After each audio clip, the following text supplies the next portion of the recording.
Your first alert weather forecast.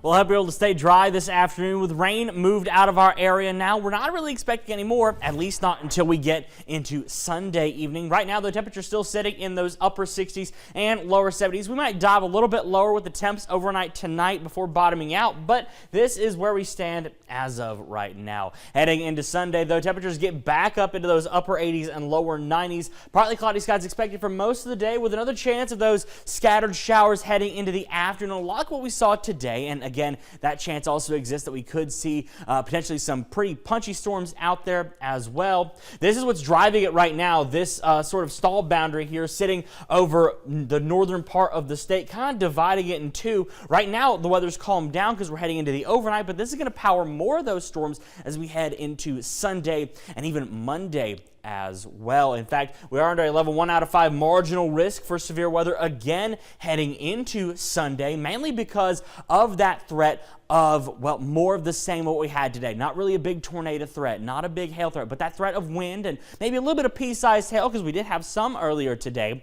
That's the main threat, is a little bit of like the tiniest hail and a little bit of wind that come up with these storms. They get really going. They could pack a punch in some areas. That threat also exists into Monday as well, with our area right now under a level 1 out of 5 marginal risk again for that same threat. A good little bit of wind that could come with these storms, and maybe a little bit of hail as well that comes with these storms as they really get going. They get that momentum, really taking advantage of that daytime heating and the ample moisture, and that's what drives them up to those severe limits. I'll time you through that now. We'll start out here Sunday, 6 o'clock in the morning. Not much to see it yet, but it's not until we come into Sunday afternoon, right around 1, 2 o'clock, that things really start blowing up, especially north of the I-20 line here.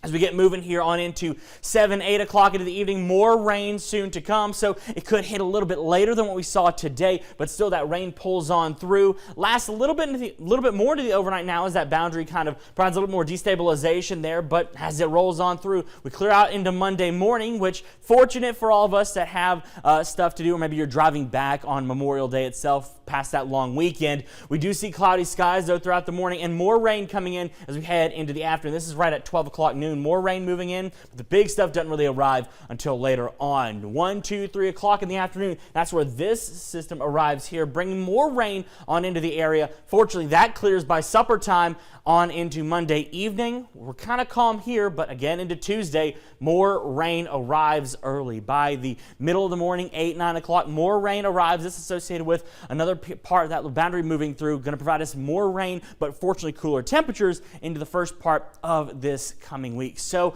more rain on the way for the next couple of days, but cooler temperatures as well. We'll take a look now at the 10-day at 10 and show you what you need to know here for what you can see in the next few days. Temperatures back in those upper 80s and lower 90s for our Sunday, mid and upper 80s for Monday, with more of those storms moving in the afternoon and evening. And again, Tuesday and Wednesday, more rain on the docket, but check that out. Temperatures go from the 90s back into those mid and upper 80s through the middle of the coming week before dropping off in the back end back into those lower 80s by Friday and Saturday as those storms finally clear out in the back part of this coming week. So it's looking pretty wet out there. You're going to want to carry an umbrella for at least the first part of this coming week. It feels like this entire week it's going to be like at least rainy or spotty showers, so I'm kind of bummed about that. Well, I mean, I'm hoping we just stay dry for at least the morning part of Memorial Day itself, because we got a couple events that we're going to be out at that day as well. Some celebrations, some honoring and stuff like that. I just hope it stays off for that, honestly. Yeah, well, it's still a great Memorial Day weekend for all.